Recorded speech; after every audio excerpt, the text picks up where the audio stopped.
구리에 오니까 고향 온 것 같아서 흐뭇합니다.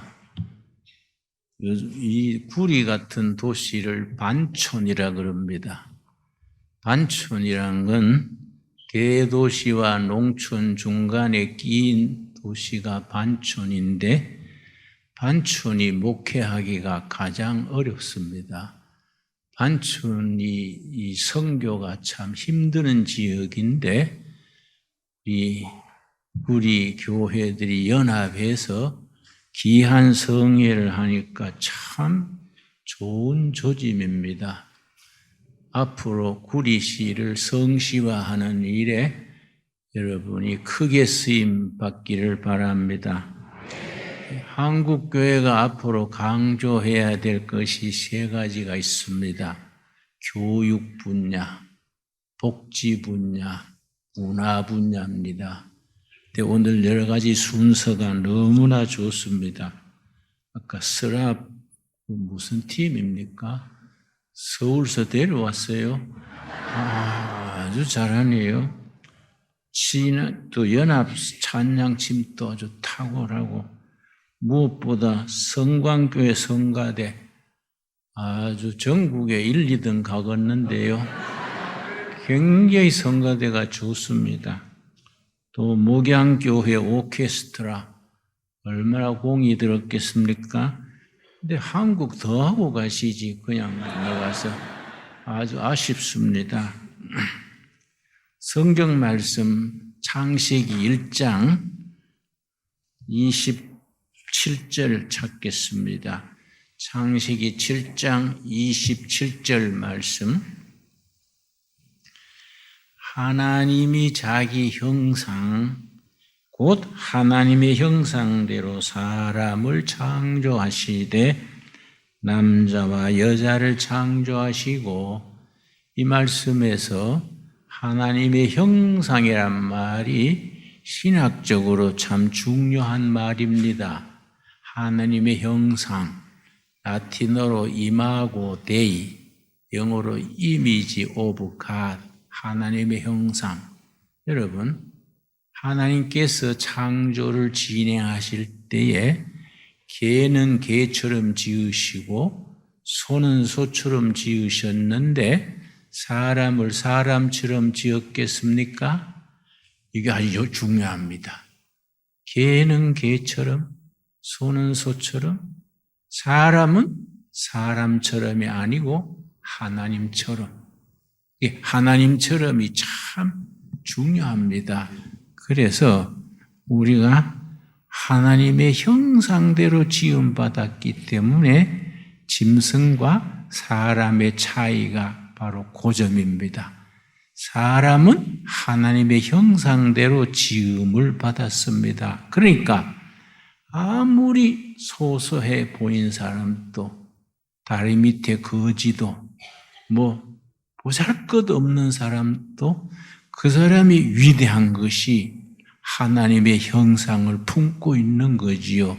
그래서 성경적으로 모든 사람은 존중받아야 됩니다. 북한이 지금 왜 없어져야 됩니까? 왜 남한에 흡수가 돼야 됩니까? 사람의 가치, 인권을 무시하니까 안 되는 거지요. 그런 사회는 사라져야 되지요. 여러분, 하나님의 형상에는 5가지가 있습니다. 이 5가지를 잘 이해해서 성경 전체를 읽어가야 합니다. 첫째는 영이신 하나님, 둘째가 사랑이신 하나님, 사랑할 때 하나님께 가깝고 미워할 때 하나님께로부터 멀어지는 겁니다. 세 번째가 창조하시는 하나님. 여러분, 한국이라는 나라는 지하 자원이 별로 없습니다. 저 강원도에 계다남은 무연탄 좀 있고, 골짜기에 자갈 모래 좀 있고, 자원이 별로 없습니다. 한국의 자원은 사람. 자원 없는 국가에서 사람 한 명 한 명이 하나님의 형상대로 잘 잘할 때에 대한민국을 세계 1등 국가로 발전시켜 나갈 수 있습니다. 그래서 하나님의 형상 중에 창조하시는 하나님, 한 사람 한 사람이 창조성, 하나님의 창조의 영을 받아서 문화나 과학이나 기술 모든 부분에 탁월한 하나님의 형상 창조의 능력을 발휘해야 됩니다. 나는 동두천 꼴짜기에 있는데 거기에 조그마한 학교를 하나 세웠습니다. 둘의 국제 중고등학교인데 학생이 한 100명 됩니다. 산골에 있는 조그만 학교인데 2년 전에 전 세계 창의력 대회에 나가서 1등 했어요. 왜냐? 하나님이 주신 창의력을 교회에서 학습해서 말씀으로 키워줘야 됩니다. 그래서 힘이 있는 겁니다. 아까지 우리 스레빈이 청년들이 얼마나 잘합니까? 그러니까 우리가 앞으로 이게 다 넓은 의미의 문화인데 문화를 소중히 하고 이 청년들의 타고난 은사, 자질을 잘 발전시켜 나가서 교회의 보배고 나라의 보배, 세계로 뻗어나갈 수 있도록 뒷받침할 수 있어야 합니다. 하나님의 형상의 네 번째는 공동체로 계시는 하나님. 그 말이 좀 이상하지요? 한 분 하나님이신데 왜 공동체냐? 성부 하나님, 성자 하나님, 성령 하나님, 삼위일체 하나님이시기 때문에 그걸 신학적으로 표현할 때는 하나님의 존재 방식이 공동체로 존재하신다. 이게 우리 신앙생활에 어떻게 관계가 되느냐? 혼자 고상하게 깨끗하게 사는 것은 하나님의 뜻이 아니다. 미우나 고우나 교회마다 문제가 있지요? 문제 없는 교회는 없습니다. 문제 없는 가정이 없듯이 모든 교회는 문제가 있습니다. 그러나 그 문제가 성령 안에서 녹아져 가지고 공동체를 이루어 나갈 때 그게 참 살아있는 신앙이 되지요. 자, 마지막이 이제 다섯 번째가 자유하시는 하나님. 그래서 갈라디아서 5장 1절을 우리 건국 대통령 이승만 대통령께서 평생에 자기 삶의 기준으로 삼았다는 말씀인데 갈라디아 5장 1절 그리스도께서 우리에게 자유를 주셨으니 예수님이 우리에게 영의 자유, 정치적 자유, 사회적인 자유를 누리게 하기 위해서 십자가에 죽으셨다. 그러므로 앞으로 종의 멍에를 매지 말라. 그래서 성경이 위대한 겁니다. 여러분, 그런데 내가 책을 한 권 소개하겠습니다. 내가 오늘 일부러 올 때 가져왔는데요. 서점에 가면 있습니다. 미국에 몇 년 전에 작고하신 피터 드러커 박사라고 경영학에서는 아주 대단하신 분이지요. 이분이 넥스트 소사이어티 이런 제목의 책입니다. 우리나라 번역도 그대로 넥스트 소사이어티라고 쓰고 우리 한국경제신문 출판부에서 낸 책인데 이 중간에 가면은 기업가와 혁신이 이제 영어로 이노베이션이지요. 기업가와 혁신 이런 장이 있습니다.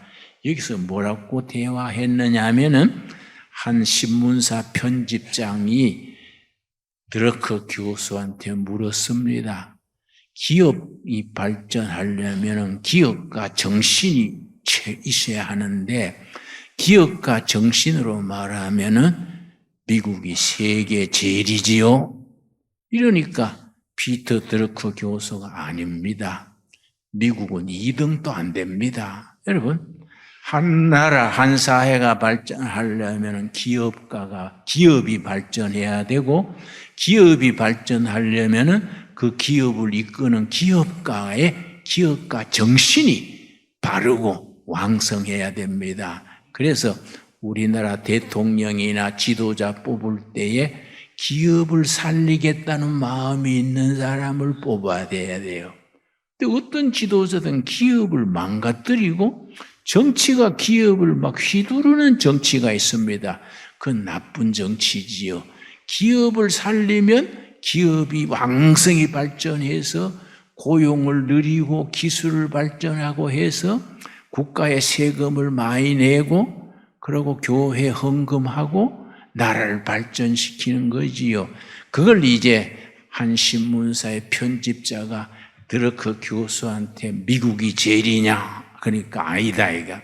그럼 어느 나라가 제일이지요? 그러니까 드러크 교수가 사우스 코리아입니다. 대한민국의 기업가 정신이 세계 1등이란 거지요.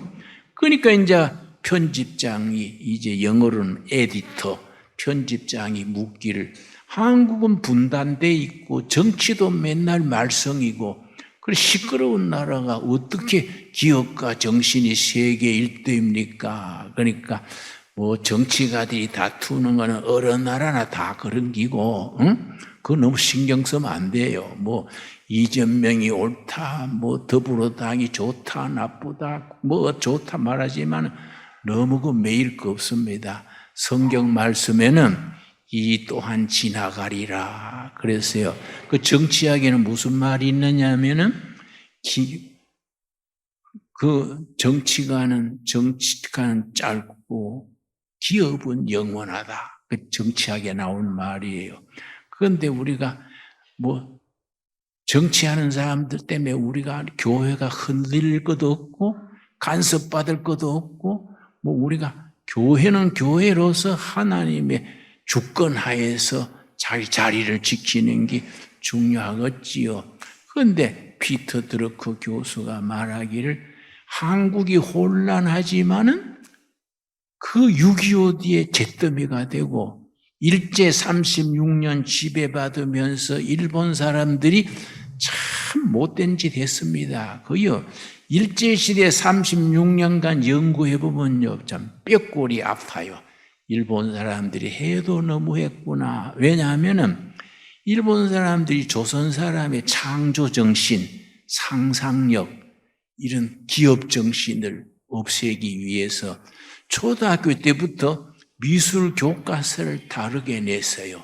일본 본토의 초등학생들의 교과서는 상상력을 키우고 창의력을 키우고 이런 걸로 미술 교과서를 만들고 조선 학생들은 항상 식민지 지배하려고 줄 떼서 그리는 거, 뺏기는 거, 오리는 거 이런 창조 정신을 누르는 교육을 시켰어요. 교과서 자체가 달랐어요. 그런 과정을 거쳐서 해방됐는가 했더니 6.25가 터지고 잿더미로 됐는데 그 안에서 세계적인 기업을 건설했다. 삼성, 현대, SK, LG 기업들이 많지 않습니까? 그러니까 이게 기업가 정신이 무에서 유를 만들어낸 점에서 세계 1등이란 거지요. 그런데 그건 참 우리가 뿌듯한 얘기인데 기업가 정신이 경영하게 해서는 세 가지가 기업계 정신입니다. 첫째는 창조 정신, 둘째는 개척 정신, 셋째가 공동체 정신. 내가 이 말을 이 중요한 자리에서 왜 하느냐 하면은 기업가 정신의 3대 요소. 첫째 뭐라 그랬습니까? 창조 정신, 둘째 개척 정신, 셋째 공동체 정신이 하나님의 형상과 딱 짝을 이루는 거예요. 우리가 하나님이 우리를 지으실 때 하나님처럼 지으실 때 개척자로 지으시고 창조적으로 지으시고 더불어 살도록 지으셨지요. 그래서 교인들이 기업을 성공해야 돼요. 여러분 우리 구리 지역에 있는 교회 집사님들이나 청년들이 앞으로 큰 재벌이 나오기를 바랍니다. 우리나라 재벌들이 참 세계적으로 뻗어가는데 그렇지 않은 재벌은 아직 못 나왔어요. 우리가 그런 청년들에게 그런 꿈을 심어줘야 됩니다. 여러분, 그래서 창조정신, 개척정신, 그리고 더불어 사는 공동체 정신, 이런 것이 우리가 성경적인 바탕이 있는 거예요. 그래서 예수 잘 믿고 성경을 잘 믿어 실천하면은 자기가 하는 일에 성공할 수 있는 거지요. 내가 기업에 자주 설교를 나가는데 한 기업 회장님은 내가 가서 회사에 설교하고 은혜 받았어요.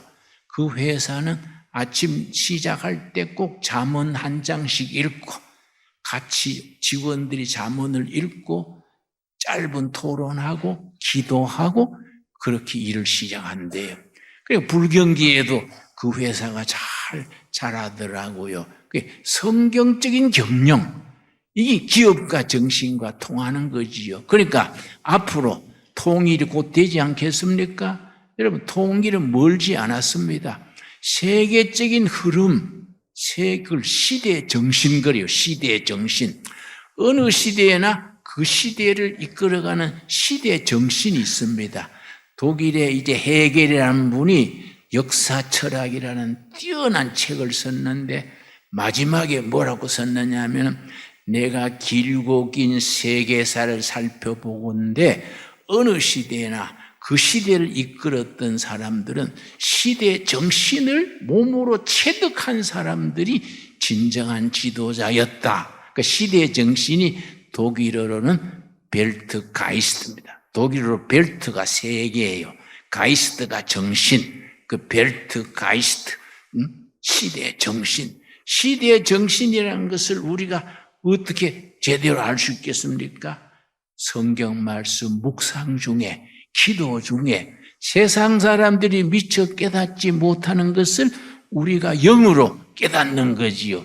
그런 정신을 가지고 기업을 하고 교육을 하고 정치를 하고 오늘 또 모임에 시장님이 오셔서 한마디 하니까 참 보기가 좋구만요. 내 생각에는 구리에서 큰 일을 시작했으니까 구리가 좀 앞장서고 뒷바라지해서 도시마다 이런 집회를 좀 했으면 좋겠다. 그런 생각이 듭니다. 또 그렇게 앞으로 발전되게 될 줄로 믿습니다. 그러면은 각 교회만 잘 되는 게 아니라 구리시가 발전하는 거예요. 구리시가 전국 도시 중에 도시, 아름다운 도시가 되고 기업이 발전하고 구리의 교회에 자라는 청년들, 기업가들이 대기업을 하고 세계로 뻗어나가면 얼마나 하나님께 영광이겠습니까? 여러분, 우리가 그런 점에서 교회가 젊은이들에게 꿈을 심어줘야 돼요. 꿈. 그리고 비전을 줘야 됩니다. 잠언 29장 18절에 여러분 적으십시오. 잠언 29장 18절에 비전이 없는 백성은 망할 짓을 하거니와, 그 성경에는 묵시가 없으면, 근데 묵시가 영어로 비전이요. 비전이 없으면 모두 백성들이 망할 짓을 골라 산다는 겁니다. 우리나라 정치하는 사람들 보면요, 그 말이 기억나요. 무슨 놈의 정치를 까꾸로 그렇게 망할 짓을 자꾸 하냐. 그래서 나는 우리나라 정치가들을 상당히 좀 낮춰봅니다. 싹 추려서 브라질 수출해버리면 좋겠다. 그쪽에서 받을지는 모르겠어요. 그러나 수출해버리고 정말로 선량한 국회, 정말로 나라 걱정하고 나라 살리는 그런 정치가, 성경적인 정치를 하면 이 나라가 뜨는 거지요. 여러분, 그런데 우리가 미국에 이제 아까 넥스트 소사이어티 이 책도 유명하지만은 미국의 잡지 중에 포린 포릿이라는 월간 잡지가 있습니다. 외교 정책 이 말이지요. 거기서 뭘 썼느냐 하면은 2012년, 그러니까 제법 됐지요. 2012년 1월호에 쓰기를 G7 시대 이후, 브릭스 시대 이후, 단어가 좀 낯설지요. G7은 일본을 포함한 서양 6나라, 세계를 이끄는 7나라. 지금은 한국이 2년 전부터 일본을 앞섰기 때문에 일본을 빼고 한국을 넣자. 그런 얘기가 나오니까 일본말로 머리가 야마지요. 일본이 야마가 도는 거예요. 무슨 소리냐? 우리 식민지 받던 나라가 우리를 빼고 들어간다니. 그러나 실제입니다. 포브스란 잡지가 있거든요. 포브스 잡지에 2달 전에 무슨 특집이 나왔느냐 하면은 세계 2만 명의 VIP, 여론 주도하는 사람들 대상으로 조사를 했습니다. 지금 세계 어느 나라가 세계를 이끌어갑니까? 세계 강대국의 순위를 정했어요. 전 세계 2만 명의 지식인들, 영향력 있는 사람들 상대로 세계를 앞장서서 이끄는 나라, 그걸 10등까지 뽑았어요. 1등은 미국이고 2등은 중국이고 3등은 러시아고 4등이 영국이고,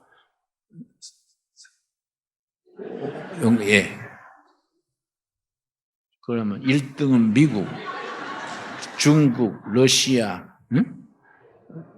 영국, 그리고 6등이 대한민국이요. 6등이 대한민국. 5등은 독일이요. 독일. 그리고 우리가 6등이고 7등은 프랑스예요. 8등이 일본이요. 그러니까 일본이 야마가 돈 거예요. 이건 무슨 소리냐? 어떻게 대한민국이 우리 종살이 하다가 무슨 우리 앞에 서냐? 한국이 그 포브스에 뇌물 준 거 아니냐? 저끼리 하는 대로 하는 거야. 저것들이 뇌물 주고받고 하니까 무슨 우리가 포브스에 뇌물 주겠습니까?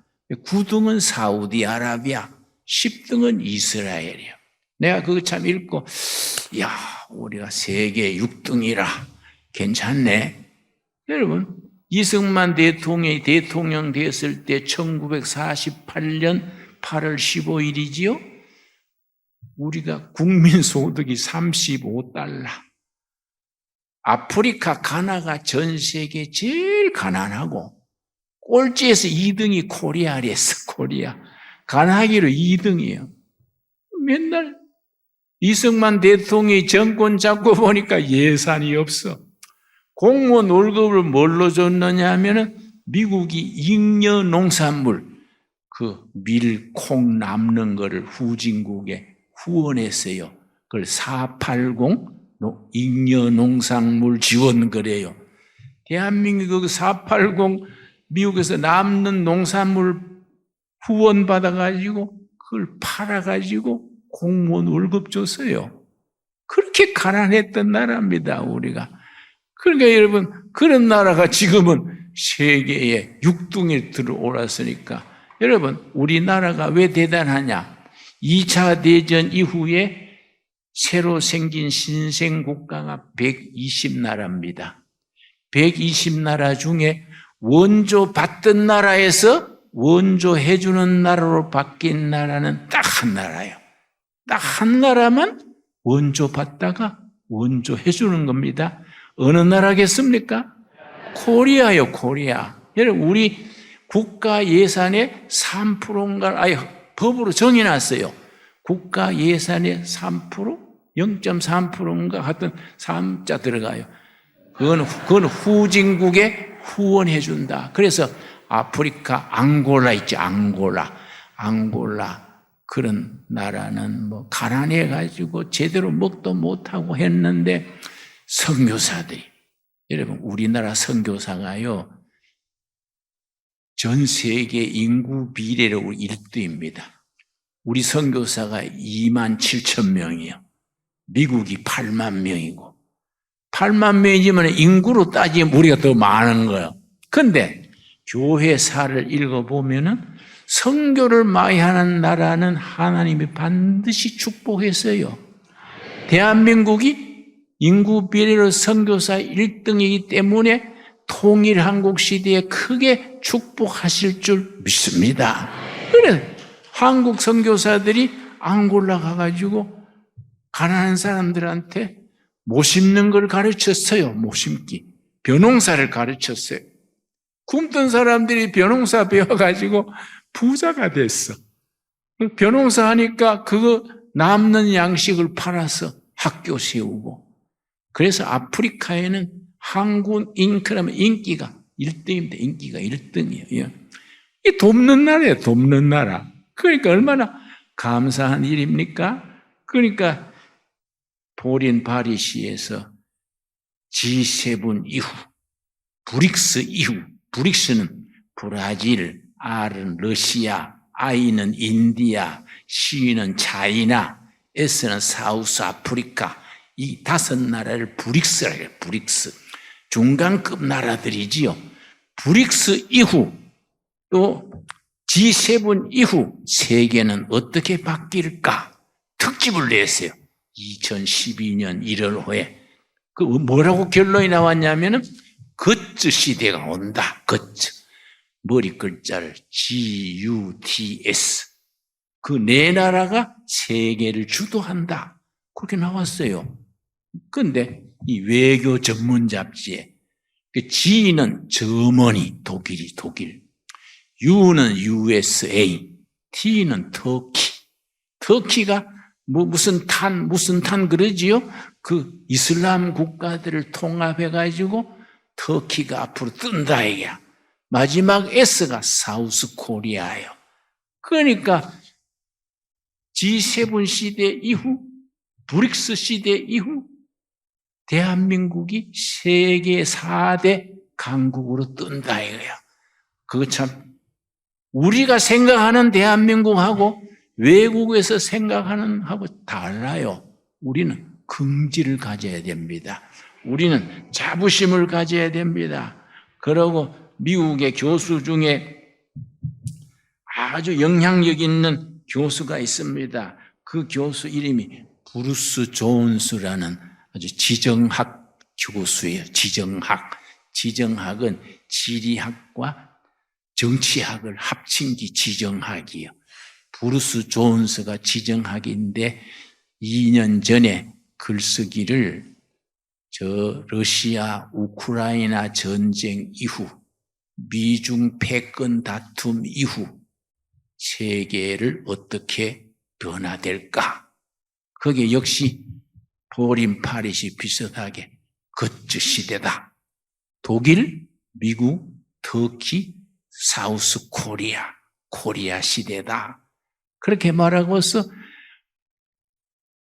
2030년 앞뒤로 통일이 될 것이다. 세계를 주도하는 학자들이나 전문가들의 예측이 2030년까지는 남한이 북한을 흡수하는 대한민국 헌법으로 통일이 된다. 이게 세계적인 흐름입니다. 우리가 준비해야 돼요.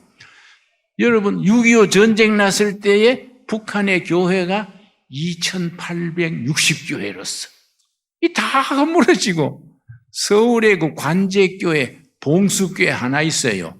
내 친구가 봉수교회 가서 예배 보고 와서 나한테 기가 차도마. 그래서 왜? 그러니까 설교라고 하는데 여러분 예수께서는 이웃을 사랑하라 했습니다.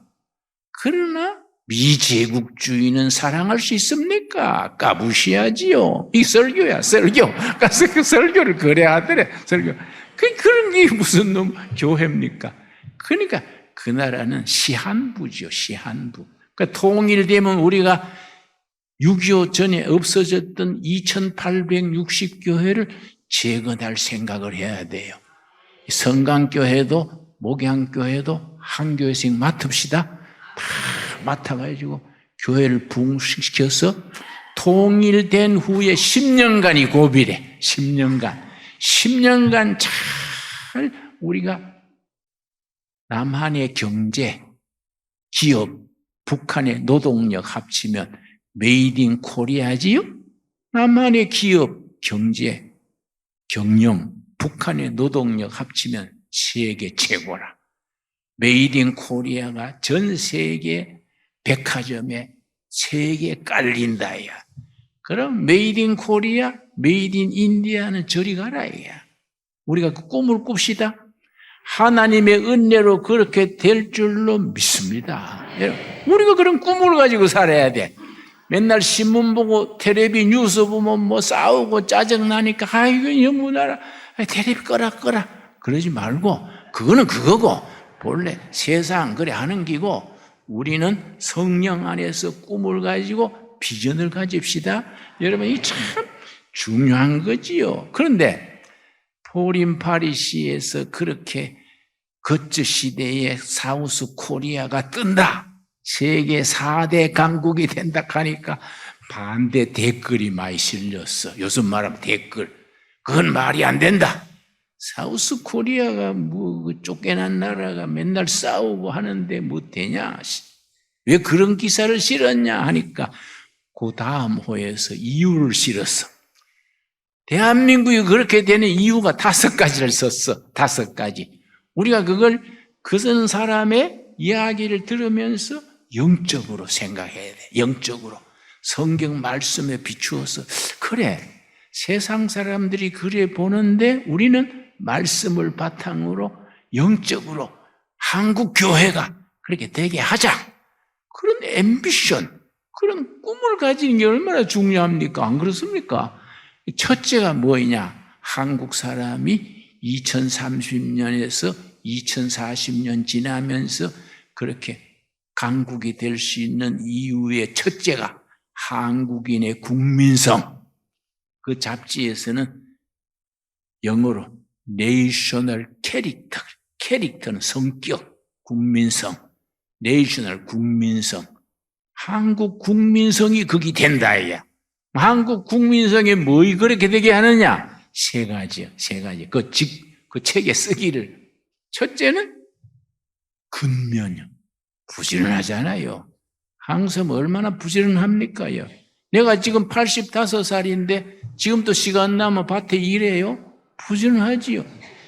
일하면서 땀 팍 흘리고 사우나 싹 하고 나면 야 천국이 좋지만은 빨리 갈 거 없다. 지금 좋구나. 그거 안 좋습니까? 부지런히 일하는 거 이거 안 그렇습니까? 전체 천국이 좋아도 천천히 갑시다. 뭐 반대 없지요. 첫째가 근면, 둘째가 뭐냐? 열정이에요. 열정, 패션. 열정이에요. 열정. 우리가 예수님을 얼마나 뜨겁게 믿습니까? 한국교회 뜨거운 신앙은 세계 1등이요. 2등이 없는 1등이요. 2등이 없는 1등. 세 번째가 총명이요. 총명. 한국 사람들 머리 좋아요. 못된 짓 하는데도 머리 좋아요. 좋은 일 하는데 머리 좋은 걸 써야 되는데 그러니까 착한 사람, 크리스찬, 본어게인 크리스찬들이 그 머리를 나라 위해서 새로운 시대를 위해서 통일 한국을 위해서 그 머리를 써야지요. 안 그렇습니까? 그렇게 되면 우리가 교회가 우리나라를 이끌어가는 앞장에 서는 겁니다. 그래서 통일 한국 시대에 우리가 할 일이 얼마나 많습니까? 그 나라를 이끌어가면서 우리가 꼭 우리 한국 교회 청년들이 좀 문제가 있어요. 믿음이 좋다고 하면 꼭 신학 갈라 그래. 아가씨들이 믿음 좋으면 사모하려 그래. 그래 나는 말립니다. 야, 이 사람아, 자네 좋은 장로, 집사 해야지. 다 목사 되면 목사 생활비를 누가 주냐? 안 그렇습니까? 다 목사하면 어떡합니까? 그러니까 지금 있는 목사도 늘렸어. 그러니까 평신도로서 직장 가서 사장하고 교수도 하고 교사도 하고 다 만인 제사장 아닙니까? 안 그렇습니까? 그런 개신교 신앙의 핵심이 집사하는 제사장, 사업하는 제사장, 목회하는 제사장, 다 같은 제사장 아닙니까? 그러니까 우리가 청년들에게 다양하게 길러야 돼. 그 은사를 따라서 문화 쪽으로, 교육 쪽으로, 정치 쪽으로. 여러분, 구리시에서 좋은 정치가가 배출되기 바랍니다. 지금은 국회의원이 누굽니까? 괜히 시원처럼 찍어놓고 이거 바보 뽑았네 그러지 말고 키워야 돼요. 교회가 키워가지고 딱 인물 만들어가지고 여러 교회가 합치면은 당선됩니다. 그렇지요? 그런 사람 내세워가지고 국회에 가서 딱 부러지게 일하도록 밀어주면 그게 나라 살리는 거지요? 우리가 좀 틀을 크게 가져야 됩니다. 우리 교회들이 좁아요. 다 골목대장 하려고 그래. 골목대장 하려고 하지 말고 나라 생각하고 통일한국 시대 생각하고 나는 두레마을 공동체를 동두천서 산속에 골짜기에 농장도 하고 하는데 통일이 딱 되면요. 내가 점 찍어 놓은 데가 있어요. 개마고원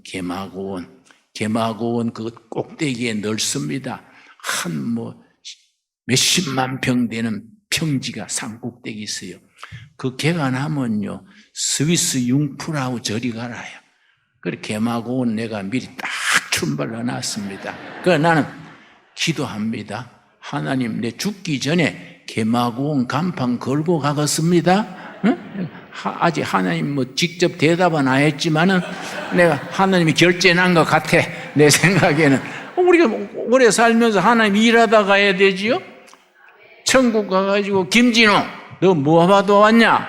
예 아시지 않습니까? 동두천에 개마고원에 두레마을하고 멋지게 살다 왔지요. 이렇게 우리가 힘주고 살아야 되지요. 여러분 그런데 우리가 요즘은 전도가 안 된다 그런 말 하길래 그런 소리 하지 마라. 요즘 교회가 자꾸 문 닫고 코로나 이후에 문 닫은 교회가 만교회가 되고 한국교회 전성기가 지나고 참 그런 소리 하면 내가 말대로 되는 기여. 지금 또 영혼들은 배가 고파. 이 나라의 청년들 노인들 자살률이 전 세계 1등이 13년째입니다. 대한민국 자살률이 13년째 세계 1등이요. 그 영혼이 굶주린 거예요. 영혼이 배고픈 거예요. 그런 사람들을 정말로 예수님의 사랑으로 또닥거리고 섬기고 자꾸 베풀고 사귀면서 그 하나님의 일꾼 되게 해야지. 세상에 자살률 세계 1위 13년째 이 말이 안 되지요. 지금 또 영혼들은 너무 굶주려 있고 너무 외로워합니다. 몸으로 섬겨야지. 그렇지요? 몸으로 섬기고 베풀고 위로하면은 왜 전도가 안 되겠습니까?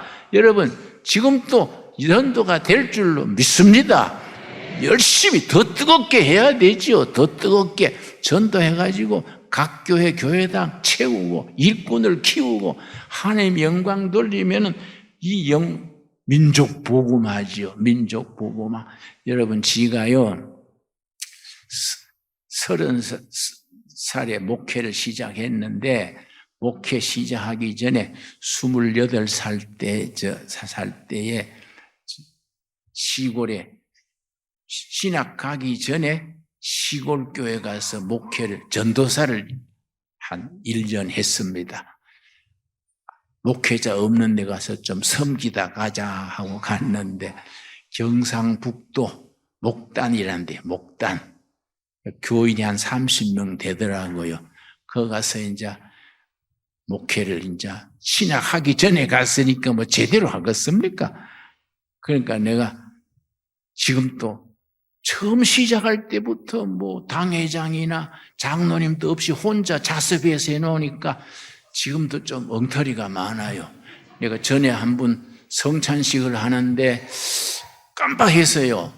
포도주가 먼저인가 빵이 먼저인가. 그 내가 생각하기를 사람이 마시고 먹어야 안 체릴 거 아니냐. 그래서 내가 포도주를 먼저 돌리고 빵을 뒤로 돌렸습니다. 그런데 나중에 보니까 거꾸로요. 그래서 내가 내 옆에 같이 하던 장로님들한테 내가 깜빡해서 거꾸로 했는데 장로님들은 왜 가만히 있었어요? 그랬더니 우리는 또 새로 나온 법인 줄 알았지요. 그러더라고요. 그래서 엉터리. 그래도 열심히 하는 거예요. 그런데 하루는 이웃교회 청년회 회장이 토요일 날 찾아왔어요. 찾아와서 전도사님 소문 듣고 왔습니다. 좀 다른 목사님과는 생각이 다른 것 같아서 그래 길게 말하지 말고 본론 말해봐. 그랬더니 자살하는 거는 죄지요. 죄지? 생명의 주인은 하나님인데 자기 생명 자기가 죽으면 살인죄지. 영적으로 그렇잖아요. 그러면 자살했는 사람 장례하는 것도 죄입니까? 그래서 그거는 다르지. 사람이 죽으면 장례하는 거는 의식이지 죄다 아니다 말하는 거 아니지. 그 왜 그래 묻냐 그랬더니 그 교회 19살 먹은 교회 반사 성가대 대원 아가씨가 며칠 전에 농약 먹고 자살을 했어. 근데 이제 그 교회 목사님이 연세가 많아요. 그러니까 좀 꼴통이지, 꼴통. 그러니까 믿는 사람이 자살해서 되냐? 그런 시체에 내가 장례 못하겠다. 내가 볼 땐 좀 심했지요. 그래도 해야지, 그지요? 그리고 교인들한테도 교리 어기고 자살했는 시체 장례 협조하지 마라. 이러니까 교인들이 목사님 말 잘 따르지요. 그러니까 같은 교회에 있던 청년들이 답답하니까 날 찾아왔어요. 그래서 무슨 방법이 없겠습니까? 그러길래 근데 그 아가씨가 왜 그래 자살했는데? 그랬더니 자기 어머니는 정신병이야. 아버지는 술주정꾼이야. 술독에 빠져 살아. 또 동생들이 있어. 맏딸이 돼가지고 감당하다가 못 견뎌서 농약 먹고 죽었다는 거예요. 들으니까 얼마나 짠합니까? 아이고, 자살은 잘못했지만은 사정이 딱하구만. 그러면 내가 가서 할 테니 자네들이 도와줘야지. 내 혼자 할 수 있냐? 그랬더니 청년회 회장이 그래요. 교리 어기고 자살했는데 장례해도 될까요? 그래서 자유교회 목사님 하던 말을 되풀이하는 거예요. 그래서 내가 야, 이 사람아, 그거는 프로들이 따지는 거지. 우리는 아마추어 아이가. 아마추어 아이가. 나중 천국 가서 예수님이 나한테 꾸지람하시기를 김진호, 너는 왜 교리 어긴 아가씨 왜 장례했냐? 나한테 물으시면 내가 대답하지 뭐. 예수님, 나 교리가 몰라 했습니다. 교리 몰라 했습니다 하고 배째락하고 나가지 뭐. 그렇다고 날 천국에서 쫓아내겠습니까? 그러고 갔어요. 갔더니 농약 먹고 죽으면 피를 토해가지고 피가 목으로 흘러 들어갔는데 피 흘러간 자리에 막 피가 말라붙었잖아요. 파리떼가 덩어리로 앉았어. 그래, 파리 쫓아내고 물수건 가져다가 피 닦고 손발 닦고 대충 염해야지 뭐 제대로 할 수 있습니까? 머리에 빗질 해주고 청년들 불러가지고 가만히 2장 지게 짝대기 있어요. 막대기 2개 가져와라. 그래서 그가 들것을 만들었어요.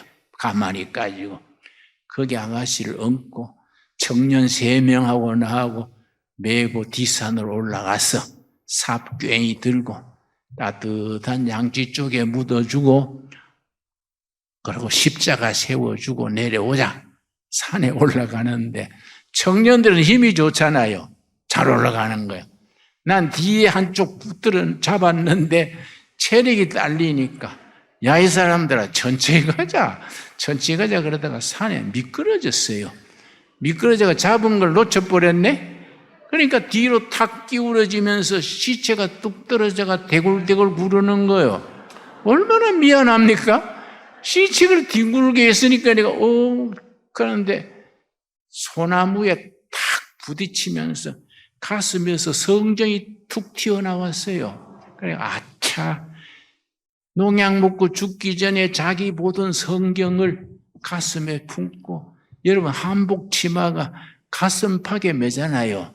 성경을 가슴에 품고 농약 먹고 죽었구나 그 생각하고 아이고 내려가서 성경을 펴보고 성경 품고 죽는 마음으로 살아남았으면 좋은 날도 올 낀데 그러고 아가씨를 안았어요. 안고 성경 챙기고 올라가서 따뜻한 데 파고서는 시체 넣고 가슴에 성경 얹어주고 같이 묻었습니다. 소나무 잘라가지고 소나무 십자가 세워놓고 이 사람들아 기도하고 내려가자. 4명이 손잡고 기도하는데 사실 기도하기가 어려워요. 뭐라고 기도하겠습니까? 예수님, 이 아가씨 천국에 좀 들여보내주십시오. 교리로는 천국 못 간다고 배웠습니다마는 예외가 없겠습니까? 성경 가슴에 품고 세상적으로 하늘 품고 죽었는데 사정 좀 봐주십시오. 우리 천국 가면 이 아가씨 만나게 해주십시오. 그 떠듬떠듬 그래 기도하니까 뭐 기도 같지도 않지요. 뭐 또 어떻게 하겠습니까? 근데 청년들이 막 울더라고요. 아가씨 이름을 부르면서 그렇게 힘들었냐? 예배당 오면 늘 웃기고 씩씩하더니 그렇게 힘들었냐? 하고 우는데 아이 울기 시작하더니 그치지를 않아. 그래 내가 등을 밀다시피 내려가자 해진다. 평소에 좀 잘해주지 지금 우냐? 하고 데리고 내려오는데 마을에 지나가다가 그 처녀 아가씨 집에 가서 그래도 어디에 묻었다고 일러는 줘야지 해서 들어갔지요. 들어갔더니 우리 장례 준비할 때는 보이지 않던 아버지 같은 분이 시골 마당에 멍석이 있어요. 지프로 만든 돗자리가 멍석이요. 멍석에 술이 이래 돼가지고 들어 누워가지고 노들강변 백사장군 아이고 내가 얼마나 열받았는지 아이고 저것도 인간이가 저거 발길로 착버리고 싶어. 근데 그거 대고 뭐 딸 어디에 묻었습니다 한다고 통하겠습니까? 안방 문 열어놓고 한 50대 아주머니가 밖을 보고 있는데요. 머리가 막 흐트러지고 옷 매무새도 막 흐트러진 부인이 가만히 먼 산 보고 있더라고요. 아, 엄망개로구나. 정신병 걸린 엄망개로구나.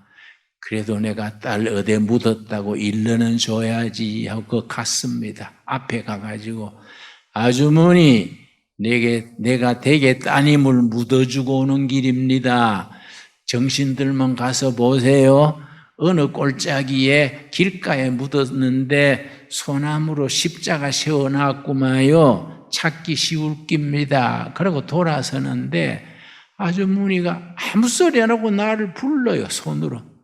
그러니까 무슨 할 말이 있는가 해서 아주머니 할 말 있으세요? 같이 갔더니 더 가까이 오라고 불러요. 얼굴 앞에 갔더니 아무 소리 안 하고 자기 깔고 있는 또 자리 있어요. 자리. 그 자리를 들시더니 종이를 한 장 끄집어내서 나를 주는데 돈이요, 돈. 그 돈이 몇 년 그 돗자리 밑에 있었는가 돈 색깔이 누렇게 떠버렸어요. 그 돈을 나한테 주면서 선생님 고맙습니다. 내 딸 묻어주셔서 고맙습니다. 이걸로 가시다가 사이다라도 한 병 사잡수세요. 대접하고 싶다고. 나한테 사이다 잡수래. 자기 있는 재산 그것밖에 없죠. 정신병자니까. 그걸 나한테 사이다 잡수라고 주는데 내가 너무 슬펐어요. 그 돈을 받으면서 아주머니 얼굴을 보니 눈을 봤는데요. 그 눈 속에 인간 살아가는 서름, 인간 살아가는 그 슬픔이 가득히 고인 것 같아. 그러니까 그것 때문에 가슴이 떨리더라고요. 그 돈 가지고 집에 와가지고 성경 펴놓고 성경 위에 돈을 얹었는데 그 토요일이라 설교 준비한다고 성경 폈는데 어떻게 눈물이 나는지 그 아주머니 눈동자를 생각하니까 눈물이 나서 내가 1시간쯤 울었어요. 시큰 울다가 바닥에 무릎을 꿇고 서원 기도를 했습니다. 예수님, 내내 내가 신학을 해서 졸업하고 목사가 되면 유명한 목사, 월드비전, 큰 교회 그거 생각 안 하고요. 눈물 닦아주는 목사 하겠습니다. 안타까운 심정을 보듬어주고 위로해주고 눈물 흘리는 얼굴에 예수님처럼 눈물 씻어주는 목회하겠습니다. 그래 내가 그때 서운했어요.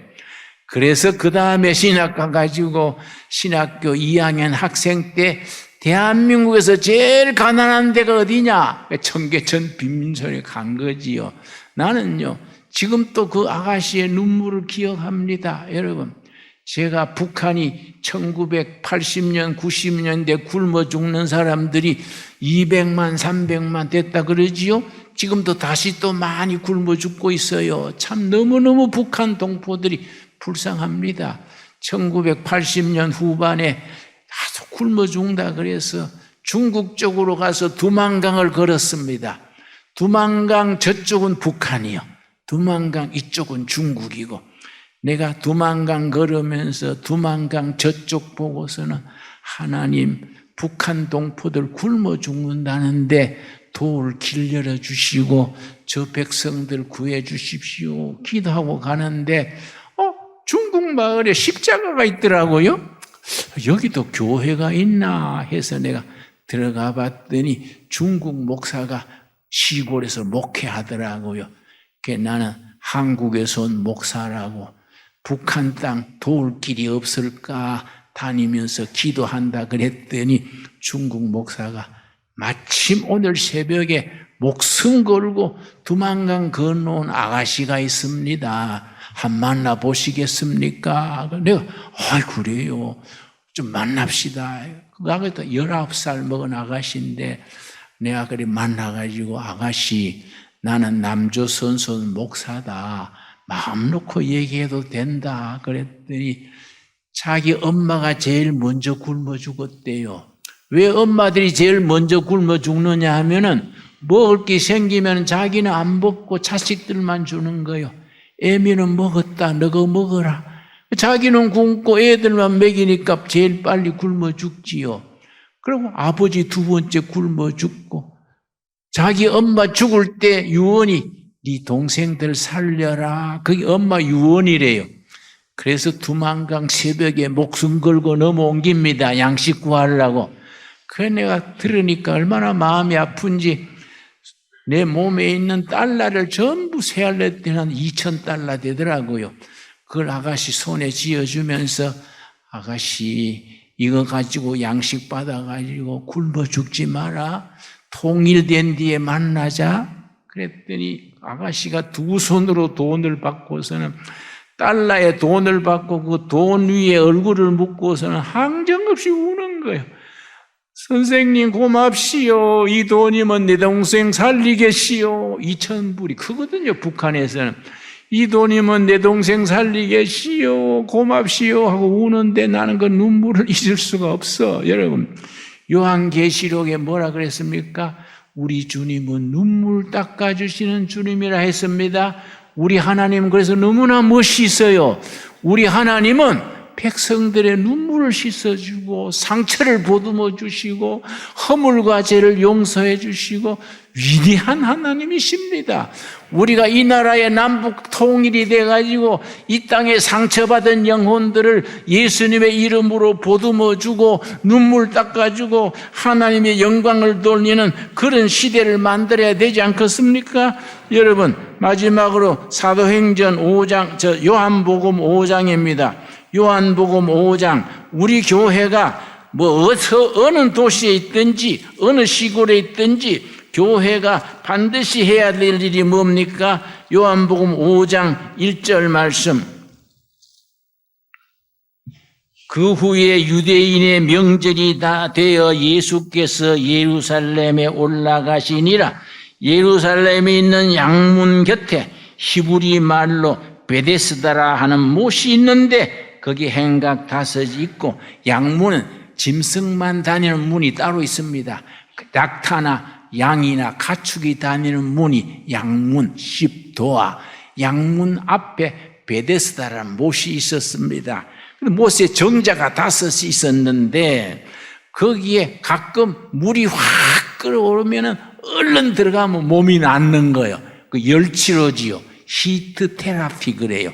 뜨거운 물에 들어가면 암균이 약해지고 낫는 수가 있거든요. 그래서 히트 테라피.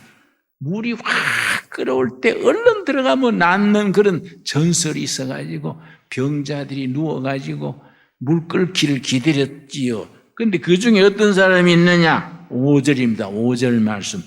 거기 38해 된 병자가 있더라. 예수께서 그 누운 것을 보시고 병이 벌써 오래된 줄 아시고 이르시되 너가 낫고자 하느냐?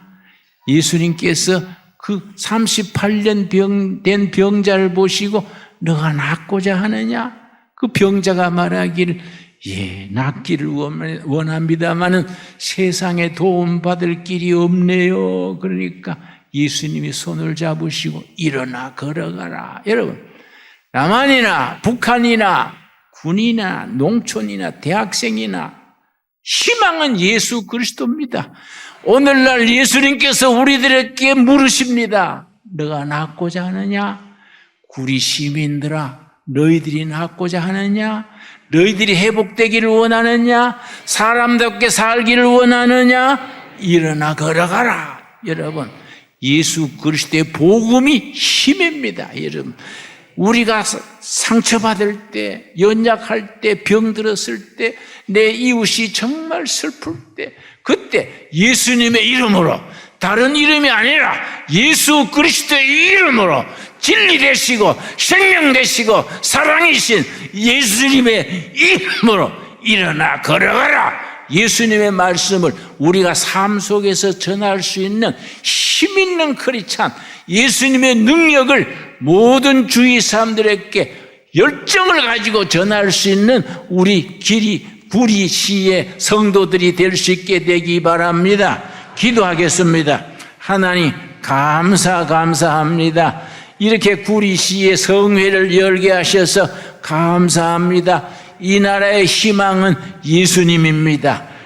교회당입니다. 예수님의 복음의 능력으로 우리 국민들에게 희망을 주게 하옵시고 북한을 해방시켜서 통일 한국 시대에 예수 잘 믿어서 온 세계에 5대양 6대주의 복음 전하는 선교 한국이 되게 하여 주시옵시며 예수님의 말씀이 한라산에서 백두산까지 골짜기마다 도시마다 직장마다 그리스도의 복음이 전파되어서 복음 한국, 성서 한국을 이루게 하여 주시옵소서.